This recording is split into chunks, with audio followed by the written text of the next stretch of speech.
Free Open Source Software atau biasa yang disingkat dengan FOSS merupakan sebuah istilah untuk perangkat lunak atau software yang dapat digunakan secara gratis, bebas, dapat disalin, dan kodenya bersifat terbuka, sehingga pengguna juga turut dapat mengembangkan aplikasi tersebut. Hal ini berbanding terbalik dengan proprietary software, yang dimana biasanya sumber kodenya bersifat tertutup, di mana pengembang cenderung membatasi kontrol pengguna terhadap perangkat lunak dan menutup sumber kodenya. Apakah hubungan free open source software terhadap aplikasi komputer ini? Mari kita bahas sama-sama.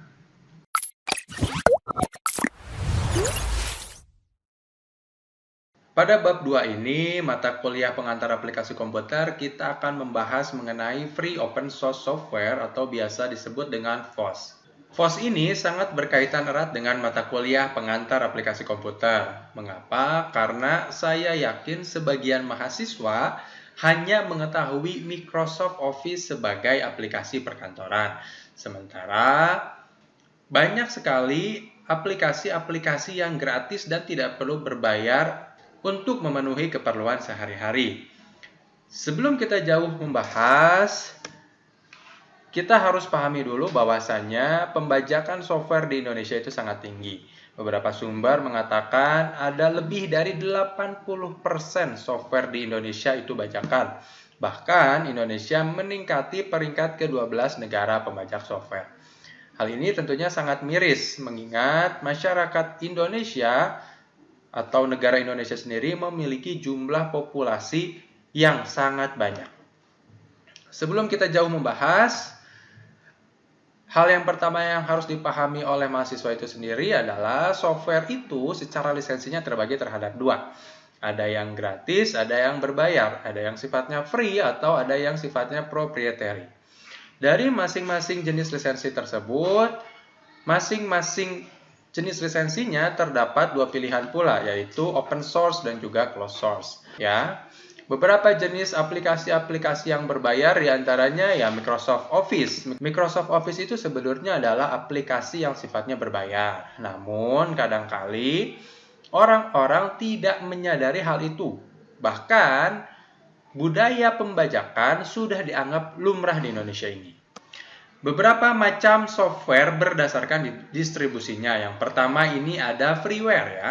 Freeware ini adalah software yang sifatnya gratis untuk digunakan. Biasanya nanti dia akan disertai syarat tidak boleh memodifikasi software tersebut.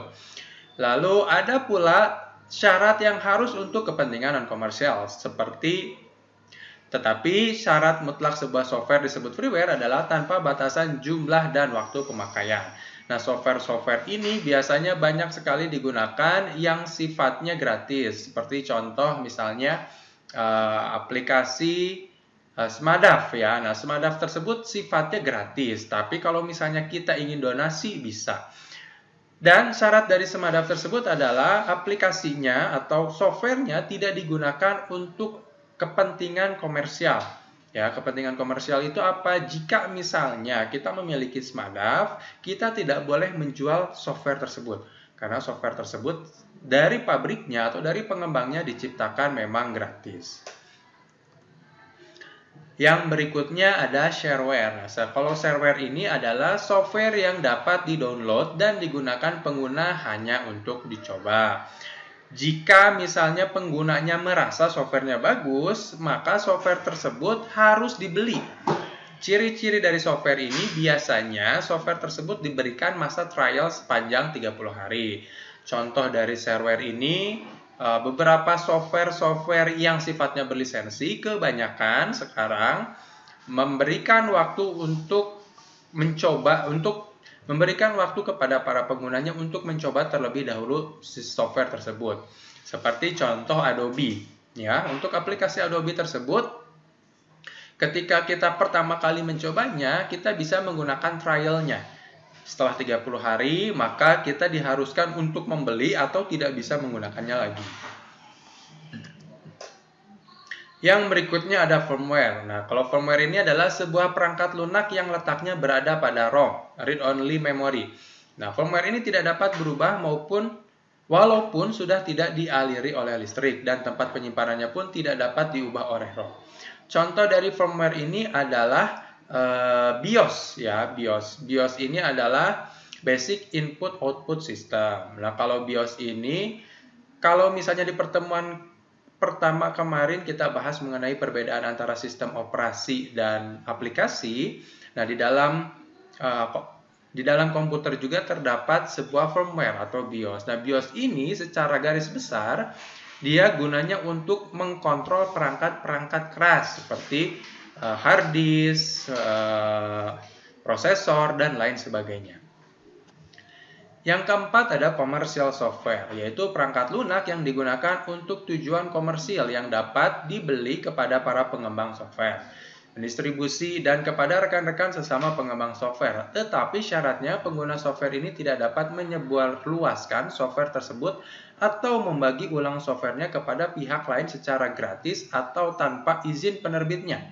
Commercial software dilindungi oleh Undang-Undang Hak Cipta. Nah, contoh dari commercial software ini adalah software-software yang umum yang dapat dibeli secara luas. Tapi biasanya untuk mengembangkan software ini perlu izin tertentu karena software tersebut dilindungi oleh undang-undang. Dan yang berikutnya ada adware. Artinya software tersebut gratis, tetapi ada iklan yang muncul ketika dijalankan. Iklan dapat muncul baik pada start atau muncul di sela-sela penggunaan. Nah, ini biasanya merupakan software-software yang baru muncul, yang dimana software tersebut memerlukan sokongan dana dari pihak lain. Contohnya, misalnya kita ketika menginstalkan aplikasi A, tapi di dalam penginstalannya ternyata terdapat aplikasi lain yang kita tidak ketahui terinstal pula di dalam laptop kita. Contohnya misalnya ketika kita menginstal Avira, juga nanti akan terinstall CC Cleaner dan lain sebagainya. Dan yang terakhir adalah open source. Open source artinya software yang source code-nya dibuka ke publik. Kita bisa memodifikasi dan mendistribusikan atau mempublikasikan source code hasil modifikasi dengan syarat-syarat tertentu. Nah, biasanya software yang sifatnya open source ini sangat identik dengan sistem operasi Linux, yang mana sebagaimana kita tahu bahwasanya sistem operasi Linux itu bersifat open source yang kodenya bisa kita kembangkan. Beberapa orang di Indonesia pun sudah banyak mengembangkan sistem operasi yang berbasis Linux. Salah satu diantaranya ada sistem operasi buatan orang-orang di Jogja yang bernama Blangkon. Ya, Blangkon ini seringkali diplesetkan namanya menjadi Blank On.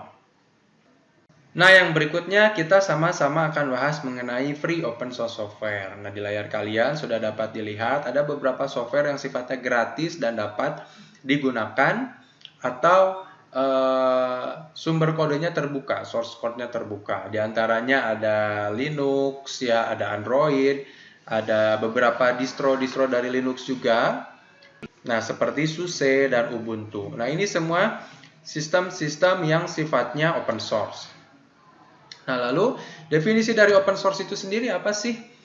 Free open source software adalah program yang lisensinya memberi kebebasan kepada pengguna menjalankan program untuk apa saja, mempelajari dan memodifikasi program, serta mendistribusikan penggandaan program asli atau yang sudah dimodifikasi tanpa harus membayar royalti kepada pengembang sebelumnya, menurut David Wheeler. Sehingga ketika kita menggunakan free open source software, kita bisa otak-atik softwarenya, kita bisa rubah tampilan gambarnya, kita bisa rubah jika misalnya ada beberapa fasilitas-fasilitas yang kita rasa tidak dibutuhkan atau memberatkan sistem kita bisa hapus. Sehingga tampilannya atau penggunaannya bisa kita rubah sesuai dengan kebutuhan yang kita inginkan. Nah, lalu kenapa sih kita harus menggunakan free open source software atau kenapa sih kita tidak boleh melakukan pembajakan? Karena kegiatan pembajakan itu diatur dalam undang-undang. Secara umum, pasal-pasal yang mengatur mengenai pembajakan software tersebut ada dua. Yang pertama di Undang-Undang ITE dan yang kedua di Undang-Undang Hak Kekayaan Intelektual.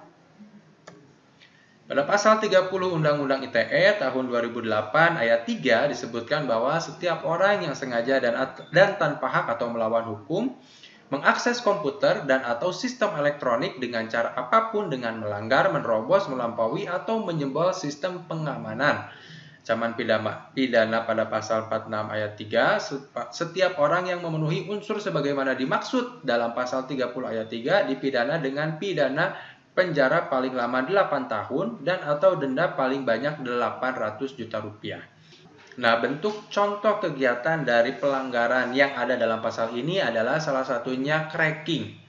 Nah, cracking ini apa sih? Cracking ini ketika misalnya kita memiliki mentahan atau software instalasi Microsoft Office, ya. Nah, biasanya ketika kita enggan untuk membeli lisensinya, kita melakukan cracking. Cracking itu jadi seperti membuka gembok secara paksa gitu ya. Contoh misalnya ada sebuah pintu, ya pintunya itu terkunci, tapi kita nggak punya kuncinya. Alhasil gimana kita merusak gemboknya secara paksa menggunakan linggis atau apapun.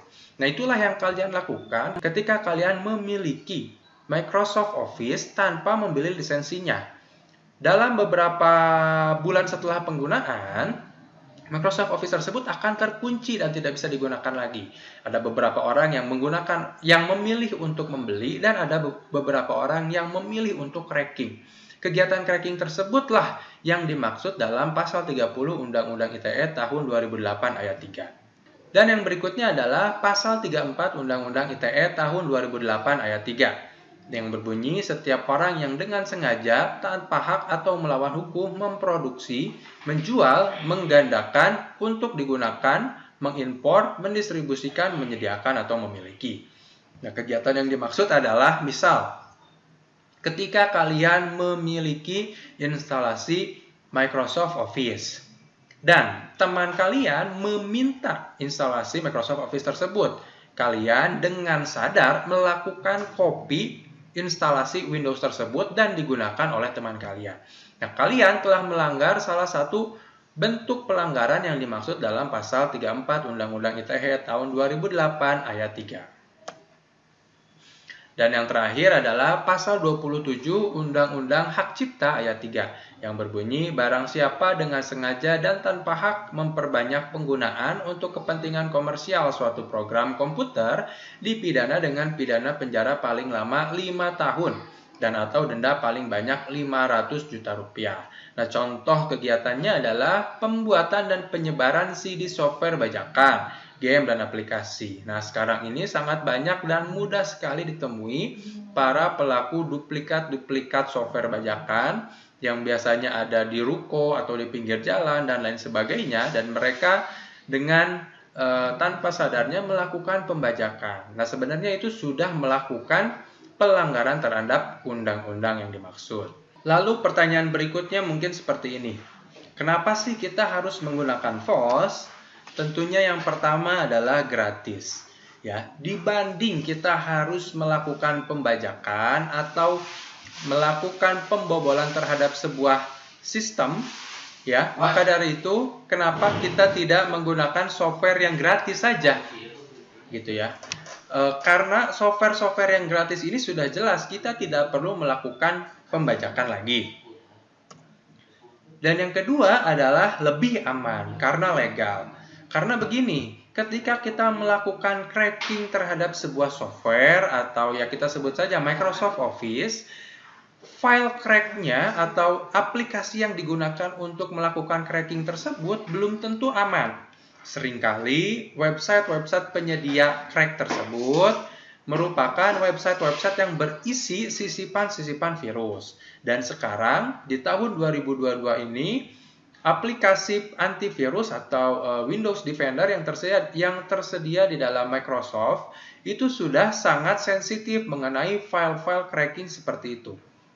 Sehingga para aplikasi-aplikasi untuk melakukan crack sangat sulit sekali masuk ke dalam sebuah laptop. Yang berikutnya adalah bebas mengembangkan. Nah, jika kalian memang memiliki bakat atau minat untuk mengembangkan sebuah software, ya kenapa kita tidak menggunakan software-software yang sifatnya open source? Karena selain gratis untuk digunakan, kita juga dapat memodifikasinya sesuai dengan kebutuhan yang kita inginkan. Dan yang terakhir adalah dukungan komunitas. Nah, maksudnya adalah banyak sekali penggerak-penggerak atau penggiat-penggiat atau komunitas yang memang melakukan kampanye mengenai penggunaan FOSS ini secara massal. Mengapa? Karena hal ini ditujukan untuk mengurangi angka pembajakan software yang ada di Indonesia. Lalu pertanyaan berikutnya, apakah free open source software bisa menghasilkan uang? Nah, ketika kalian cari di Google, FOSS itu bisa menghasilkan uang atau tidak, banyak sekali cara-caranya atau langkah-langkahnya bagaimana kita bisa mendapatkan uang dari free open source software ini.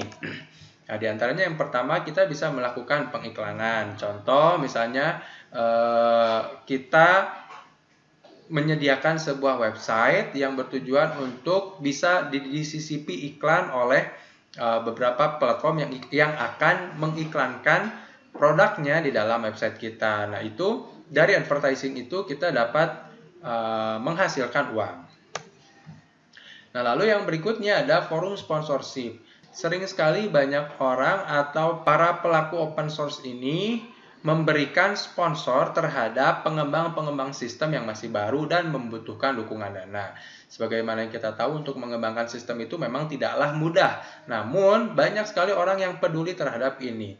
Nah, maka dari itu, kita juga bisa menghasilkan uang dari sini.